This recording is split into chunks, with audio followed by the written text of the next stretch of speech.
یہ ہے global سمودھ flotilla.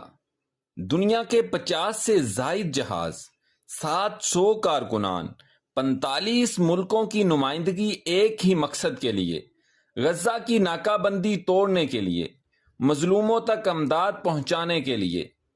اس کارواں میں پاکستان کی نمائندگی سینیٹر مشتاق احمد خان کر رہے ہیں، جو غزہ کے مظلوموں کے ساتھ یکجہتی کا پیغام لیے روانہ ہوئے ہیں۔